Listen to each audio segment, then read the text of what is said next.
Hello students, welcome back to this initiative SuperStart with NCERT organized by SuperKalam. I am your mentor Madhur and today we will cover the remaining portions of class 11th, the second NCERT, which is political theory. Today we will cover these four sections: rights, citizenship, nationalism and secularism. So without any delay, let's directly start with rights from NCERT itself. So the chapter on rights, yes. So see, rights are very commonly used here and there today, that I have a right to do something, you have a right to do something. But often its meaning is very deep, and people have to realize, we as a citizens also and as a civil service aspirant also, we should understand its meaning in detail. In simple terms, if we define, then right is essentially an entitlement or justified claim, as your NCERT says. It is an entitlement or justified claim. It denotes what we are entitled to as citizens, as individuals, as human beings. As human being, the basic thing which a person has is dignity. So as a dignified human being, whatever entitlements a person can and should have comes under right. For example, as a dignified fellow, I should have privacy. So there is a right to privacy. I should be given good education, good health opportunities. I should be given educate sleep. So this sleep, Article 21, right to sleep is a part of Article 21 now. In the same way, my culture, my expressions, my freedom to express, this is also very inherent in me because of my dignified existence as a human being. So all these things, as a citizen, as an individual, and as a human being, whatever entitlements I gain comes under right. Very broad meaning. Then there is a next question: from where do these rights come? So there are many on the basis of sources of rights. Lot of divisions are done in political science. The main basis which we today generally adopt in our constitution, also many of the rights are driven from it, are that rights are derived from natural law. How? See, in nature, we exist as human and we exist as free. That's why we have freedom. We have a dignified life. So all these rights which we have are driven from nature itself. That means even when there is no state, no external body to enforce them, even at that time we were having these rights. We were having right to food. We were having right to satisfy our needs. So that's why one section says that it is naturally driven. It is not driven from any source. It is by nature. It is given. And today, if you see Universal Declaration of Human Rights, these are very much based on this conception of rights being driven from the source of nature. Universal Declaration of Human Rights talk about dignity, talk about speech, talk about culture, and it says these are very inherently part of humans. That's why they should be given. So this one source of right is nature. Then there is other conception of right, other source wise you can say legal rights. That is legal rights, or you can say positive rights, or state driven rights. Now these are sourced from state gives them. So for example, if a country says that everyone from now on will have a right to watch television for 1 hour daily. Now that is not a natural right, obviously, because television or for that instance is not a natural thing. But because state has said that, that's why it becomes a legal right. So state can also be a source of right. This is the second thing. Several theorists define rights as claims that are recognized by states. In political science, there is very prominent uh, philosopher Hobbes who talks about this, that without state is both the source of right as well as the defender of right. Now here, one source element is there, and you should understand that without state, the defense of rights will not be possible, because if there is no external body to defend your rights, everyone will do whatever they want. There will be chaos. That's why this perspective is also there, that legal rights are there, state driven rights are also there. Now kind of rights, so these earlier I told you the sources of right. Now this is kinds of rights. Now this is very much related to what we did in freedom and justice. There are political rights. Political rights give citizens the right to equality before law and right to participate in political process.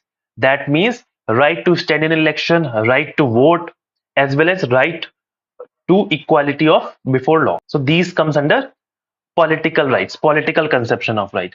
Then there are economic rights. For example, you must be knowing about Mahatma Gandhi National Rural Employment Guarantee Act, Manrega. Now, this is given by state. The parliament passed the law, and through that, the parliament said that the rural areas, people in rural areas, will have right to work. It is an employment guarantee act, and it comes in the form of right. So here, two things you should understand.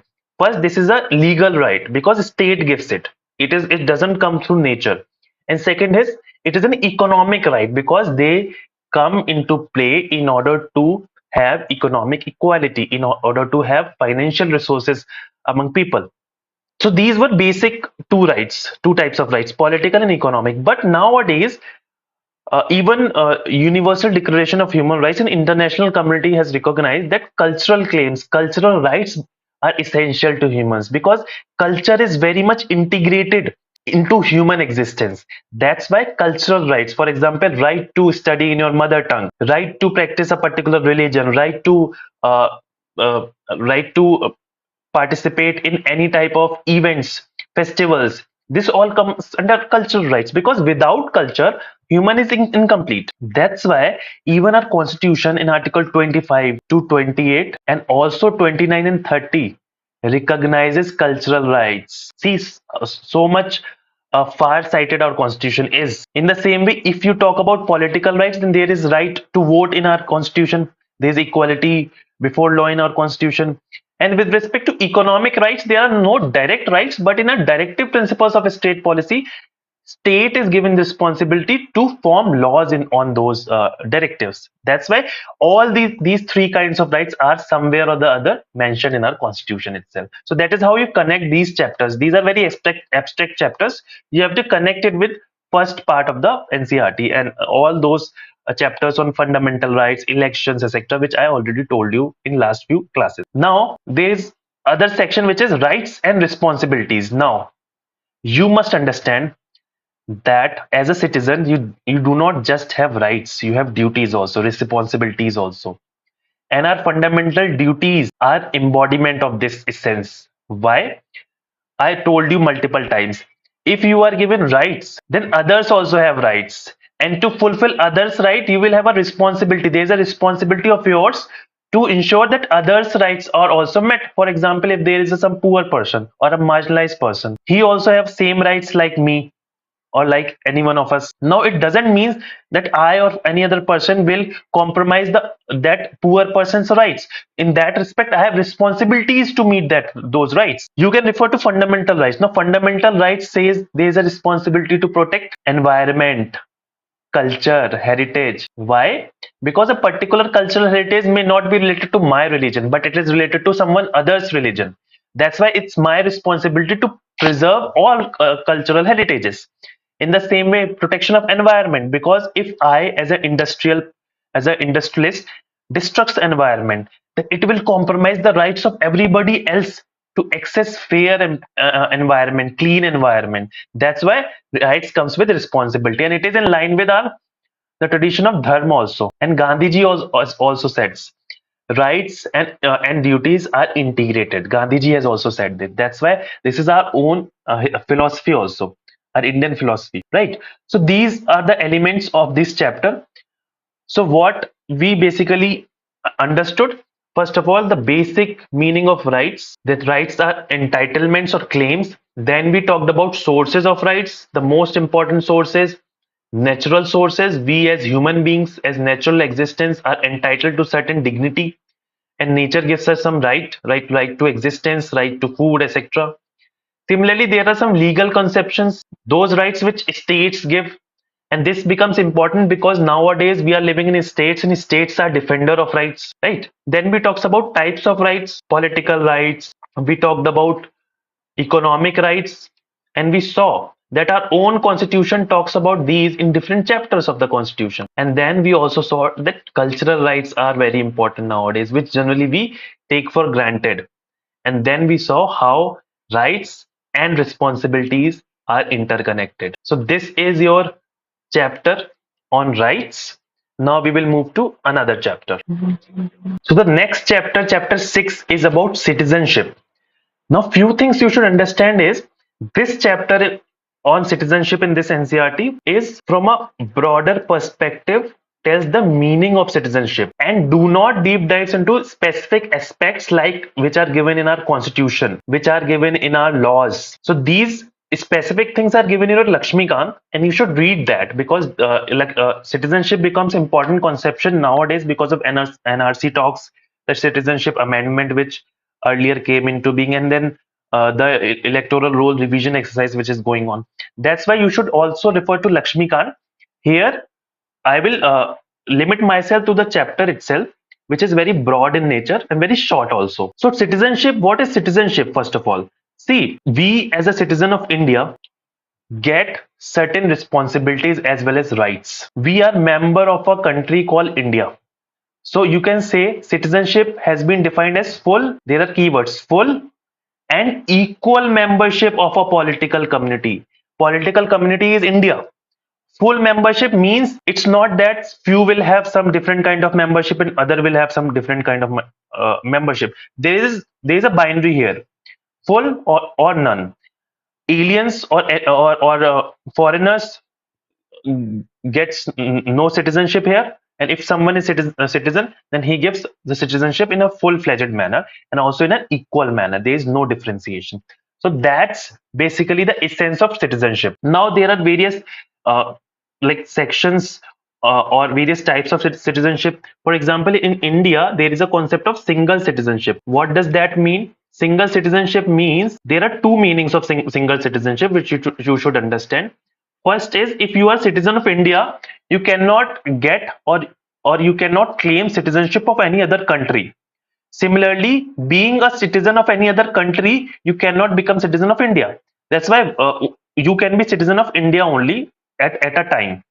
That is one meaning. The second meaning is single citizenship also means that state level citizenship criteria are not there. Irrespective of the state you are living in, you are citizen of India. That is only the thing. That's why it's called single citizenship. In USA, there is a concept of dual citizenship, which I already told you in federalism chapter. Because in USA, a person is a citizen of state also as well as country also. And there are few countries who allow dual citizenship also. For example, citizenship of two countries. I think Canada, I'm not sure, but Canada allows this dual citizenship. You can. There are many people who are citizen of Canada also and one other another country also. So that there are few countries like that also. So that's the difference between single and dual. That's why this concept is very dynamic, and different countries, this membership criteria of a political community, these different countries assume differently these criteria. Now, full and equal membership, I told you, there's no differentiation between poor, rich, men, women, upper caste, Dalit, scheduled tribe, OBC. No difference is there. A person is from, say, northeastern region, a person is from southern region of India, a person is from a very remote rural area of the country. No, there is no difference. There is equal full membership for that country. And this membership brings certain rights to you. For example, in case of India, being a member, first, you have access to all fundamental rights. Being a member, being a citizen of country, you have a political rights also. For example, right to vote, right to stand in election, political rights. And you must remember that when I was dealing the president chapter, there was one criteria that to be a president of India, you must be a citizen of India. Similarly, to be a Supreme Court and High Court judge, you must be a citizen of India. So until and unless you are a citizen of India, these political rights are not given to you. That's why these citizenship is your membership, and it gives you certain rights. In the same way, it gives right to go to court, now to hold property also. Now there are many foreigners who are not allowed to hold properties in India, but a citizen is allowed, right? There are a lot of checks if a foreigner person do any kind of business or any type of activity in India, but it is not so for a citizen. That's why this is in Indian context. For different country, another country, there can be different set of rights. So this is all what we get as a citizen, as a full and equal member of a country. Equal rights, I told you already. Now, citizen and nation. See, these are very integrated concepts. Citizen belongs to a nation. Citizen belongs to a nation, and a nation is made up of citizens. Both are integrated, incomplete without one another. Because citizenship criteria in reality, in today's world, is limited to countries, to nations, to people who are having similar history, similar shared history. I'll cover in nationalism also the meaning of nation and nationalism, but here you just understand that these both are intertwined in one another. Then there is a conception called universal citizenship and global citizenship. Very similar type of meaning, but global citizenship I'll tell first. See, global citizenship means that you are a citizen of the world. Nowadays, when this globalization was going on at its peaks, nowadays, although it has been, we are going towards deglobalization, but at one time when globalization, coordination, cooperation among different countries was reaching its peak, there were talks that there should be a criteria called global citizen. That means you are not a citizen of a country, or you may be a citizen of country, but you are a global citizen also. And being a global citizen, being the citizen of a country, you should have certain rights. For example, Universal Declaration of Human Rights. Now, they are basically entitlements which are there for everyone on this earth. That's why you can relate global citizenship criteria with Universal Declaration of Human Rights. In the same way, there is universal citizenship. Universal citizenship is a bit different. That means you are citizen of every place. That is universal citizenship, right? So very similar concepts, but they are very abstract. Why? Because in reality they don't exist. But being a citizen of in the feeling of Vasudev Kutumbakam, which our prime minister also says, that India's ethos is also there, that we are member of a world community. That's why we can say, we can connect it with Vasudev Kutumbakam. We are a member, we are a citizen of the world. That's how we connect here, right? So this chapter only talks about this. Now there are many other aspects. For example, in our constitution, there are articles which talks about citizenship criteria. There are different citizenship criteria also: citizenship by birth, citizenship by descent, citizenship by this acquisition of a territory, citizenship by this legal ways of getting citizenship. And these becomes important, so you should refer to Lakshmikant, and I'll tell you why it becomes important. Because recently there have been a lot of, in domestic sphere there has been this citizenship amendment act and all those discussions which are going on, but at the world stage also USA is basically trying to modify its citizenship criteria. Similarly, there has been a golden visa kind of thing which is coming in Middle East, for example UAE. That's why this becomes important from your prelims perspective. So have this understanding from Lakshmikant also, right? Now we will move to next chapter, which is nationalism. The next chapter is nationalism, often very misunderstood concept and taken in a very narrow sense. We have to understand it in detail. See, one thing which you should understand is, first you should understand nationalism before nation. Nationalism is basically a feeling of collectivity in simple sense, and that collectivity has certain criterias. For example, if we, me, you, and all the students say have a nationalism feeling for our country, then that is on the basis of some collectivity. What collectivity? First, a geographical territory, because we all are part of a geographical territory called India. That's why there is some similarity between us. We have a shared history. That's why this is a commonality with us. We have shared cultures, although there is plural cultures, but various values are very much same. For example, we follow communitarianism, unlike West. Irrespective of any religion in India, this is same. So the basic values are different. We follow a same constitution. So there can be many criteria. I have listed few in case of India. So because of this collectivity, because we are same, we are unified on these criterias, we develop a feeling of oneness. That is nationalism. And if this happens in a geographical boundary, that geographical territory is called a nation. That is very much related. And in West, you should understand the concept is very different, because in West, if you see, different regions have different language. For example, France has different language, Germany has different language, and that very narrow link on the basis of oneness in language itself, they have made one nation. But in India, we have diverse languages. Despite that diverse languages, we are one nation. Why?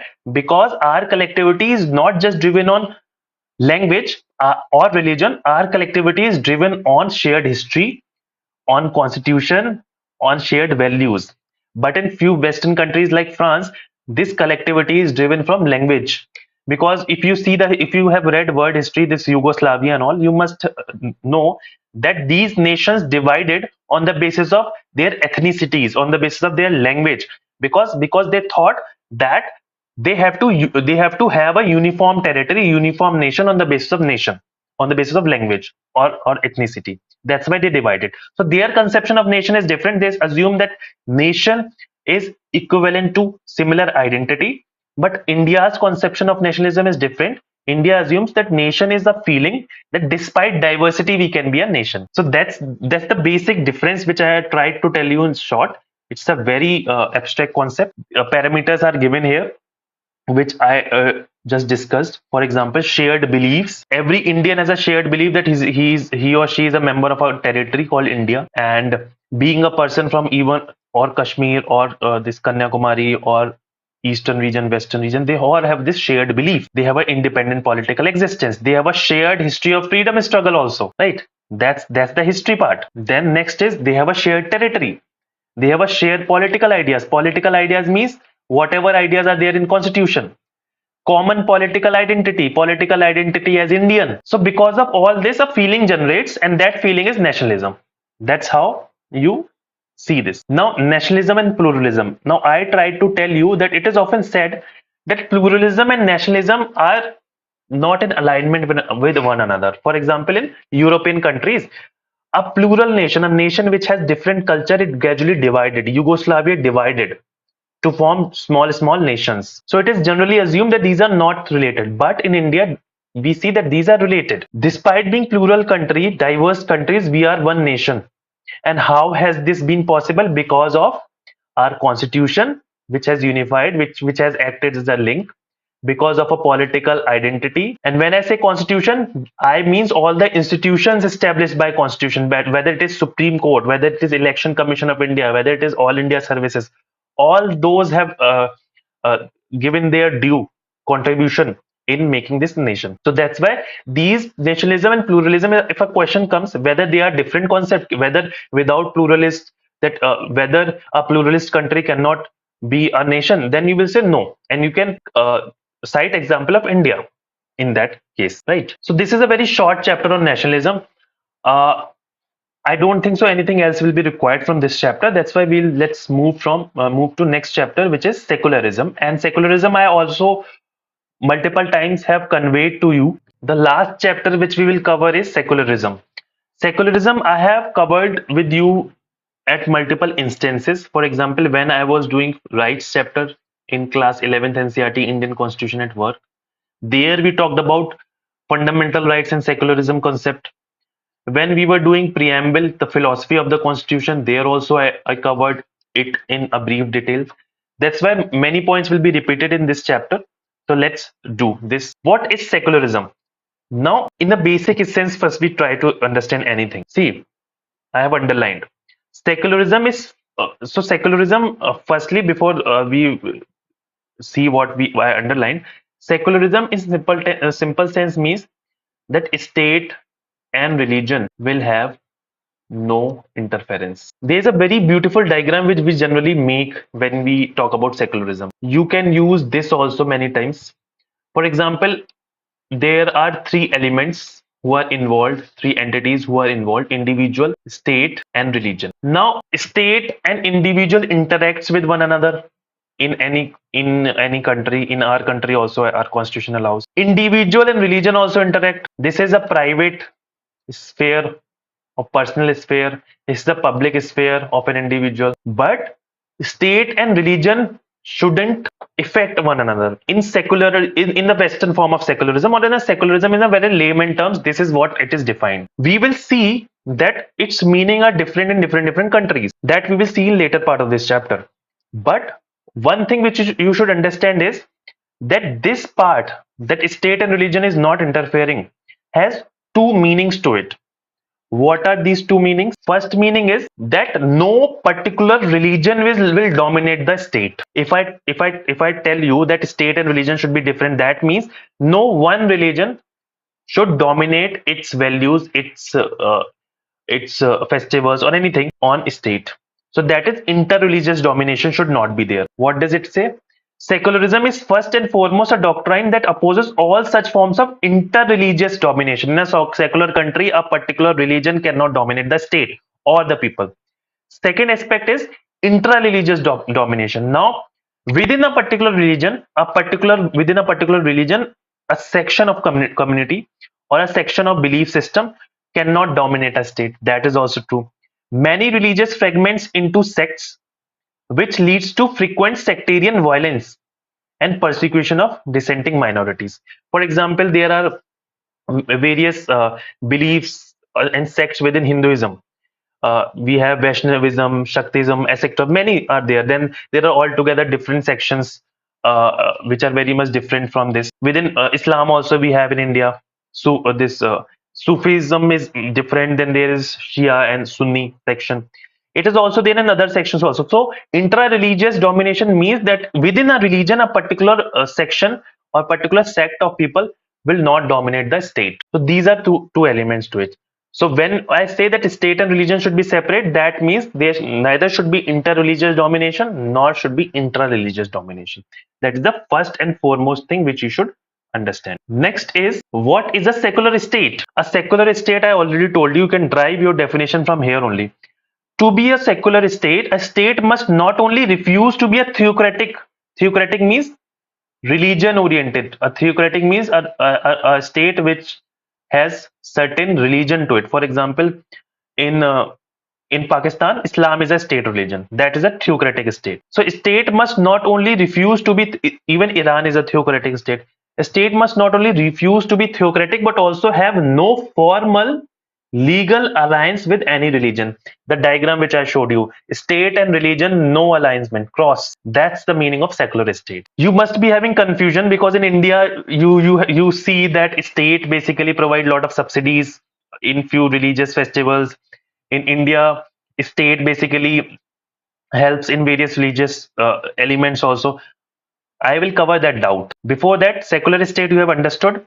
The Western model of secularism, let's understand that now. See, Western model is basically, if you see America, American model में there are few key things which are important. First thing is American model, there is separation of religion and state in a mutual exclusion manner. बिल्कुल ही मतलब very strict separation. Just like their federalism is the separation of power is very separated there. Legislature, executive, judiciary are very much separated. In the same way, their secularism is also such that religion and state are mutually exclusive. State will not intervene in the affairs of religion, and in the same manner religion will not interfere in the affairs of the state. So जो मैंने ऊपर definition बताई, that is that in a some way or the other very much linked to Western model of secularism, because the concept of secularism ultimately was sourced from West only during these Renaissance and this Protestant revolution which took place in Europe. That's why this concept is very Western in nature. This is the Western model of secularism. Now, what is Indian model of secularism? Now, that's where you have to put your focus. First thing is, under Indian model of secularism, there is freedom. Article 25. You have freedom to practice, profess, propagate your religion. You have freedom of conscience also. That is your individual freedom. So that is one aspect to it. Second is, it's written here, Indian secularism deals not only with religious freedom of individuals but also religious freedom of communities. Article 29 and 30, it talks about that community will have, for example, Article 30 talks about that minority communities should have freedom to establish educational institutions. So in India, individual and community, both type of freedom is there in order to practice your religion. But in West, there is only individual dominated, and it's obvious also because West is very individualistic society. India is communitarian society. That is one difference. Second difference is there is idea of state sponsored or state supported religious reforms. Article 17 talks about abolition of untouchability. Even Article 25 mein there are reasonable restrictions, public order, morality, etc. On these basis, state can undermine your freedom of religion. The state can reform that religion. For example, first was untouchability was abolished. Second was there were many issues which were going on. For example, still are going on. For example, Sabrimala, the entry of women, very disputed whole case is there. Even right now, no formal agreement has been there. So one section says that they have a freedom to of religion and freedom of community religion. That's why they should believe, they should do what they believe as a religious belief. Other section says that it is against women. That's why state can take actions to reform it. So this case tells you the both sides of it. And India as a secular state has even reformed many religions. India has abolished this untouchability. Similarly, in India, there are protection to minorities. For example, triple talaq. Now, one can argue that triple talaq was a religious right. State shouldn't interfere, but state did away with it. Why? Because it was cited that it is against women. That's why state-supported religious reforms are there in India. They are not in West. These are three very important differences between India and Western model of secularism. You should understand it, right? So I'll summarize it first, then I will move to criticism. So in India, we have individual rights also, individual right to religion, the right of communities, especially minorities, with respect to their religious beliefs and all. In West, we have only individual, we don't have community oriented right. State supported reforms are allowed in constitution, in our constitution and in our this our ethos also, state supported reforms. Even before constitution, they were there. Britishers were reforming the religious ills, sati and all, abolition of sati and all. It's not there in the West. There is very strict separation. The state will not enter into it. You can in some say that India follow principled distance model. This is a keyword which you can use in your answer. Principled distance. Principal distance in India, strict distance in West. Principal distance matlab there is a distance, but that is principled. On few bases, few aspects there is a difference, few aspects there is no. If it is a matter of rights, women rights, morality, ethics, state will not differentiate between any religion. But in all other aspects, state will separate itself. And you must cite these examples also. For example, in our constitution, lot of religious symbols, religious pictures are used. Original constitution, Lord Ram, Lord Krishna, there are pictures in our original constitution. And Ashok Chakra, some may relate it with Buddhism, some may relate the four lions which are part of our national emblem as a Buddhism influence. But this has been taken because the reason behind them was because their meaning is of justice. That's the reason why we have taken. We have not done a lot of strict separation. There's a principal distance.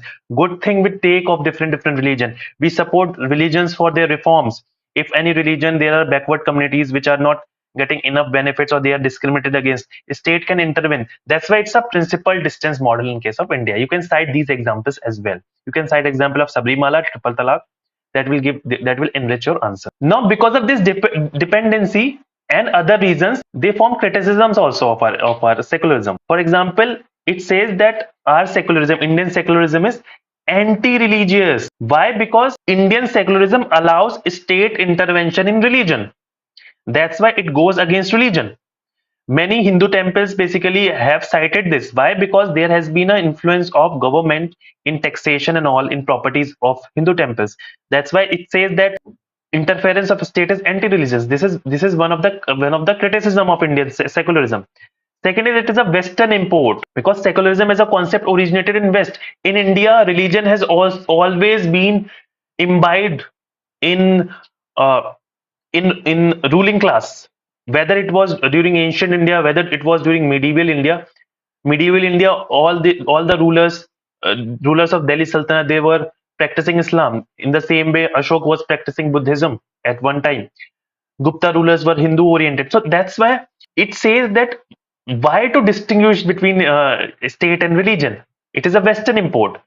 In our history, they has always been intertwined. Many conservatives put this argument. Next, criticism is minoritism or appeasement. Basically, our constitution focused too much on minority rights. This is also one of the criteria, because of which what has happened, many critics argue that because of this there has been a separation, there has been a ghettoization of minorities. They live very differently because of this aspect. So this is other criticism. Next criticism is interventionist. This is same with anti-religion, because why? state basically intervenes in your religious functioning, in the community's functioning. Next criticism is vote bank politics. Now, although Representations of People's Act basically it disallows that vote should not be asked in the name of religion, but you say that in India it happens. That, and it says that because of Indian model of secularism, this has happened. Because minoritism, it has happened. Because of a special focus on religion, because of existence of different types of religions, unnecessary focus on these religions, this vote bank politics has happened. This critics argue. Then next is people with deep religious differences will never live together in peace. So it is very much inclined with what happened during partition. So there are few elements, few very conservative elements which are in our society says that different religions are very different. They have very major differences. How can they live together? So they argue. So what's the point in basically being a secular state? That's why these are all very now these many of these points basically are not important from GS perspective, but they becomes important from political science perspective because you have to strike very deep into the problem. Always remember that while answering this question on secularism and all, which are very controversial, which can become very controversial, you should always take a very objective argument. You should not flow in emotions. You should always use constitution as a guide. Although all these criticism which I told you are valid to some extent, there are rights happening. There used to be discriminations within religion between different sects. These are reality. These do happen. But our constitution recognizes this for one reason, one and very important reason. Why? Because we are diverse, which I already told you in nationalism. We are diverse. We have diverse religions. We have diverse practices. And without recognizing the rights, the cultural rights, because culture is very embedded in a person's existence. Without recognizing them, you cannot create a unity. So that's why I told you in one of the chapter we have unity with diversity. We recognize these diverse beliefs even if these diversity leads to conflicts. Conflict of opinions is fine, but there should not be physical violence. That's why for this unity our constitution has given this. And our history says that religion has never been separated from state. That's why how can a modern India also strictly separate that religion? So these two religions reasons were there because of which our constitution is very nicely kept it. That's why you have to be objective here. You have to use constitution as your guide, right?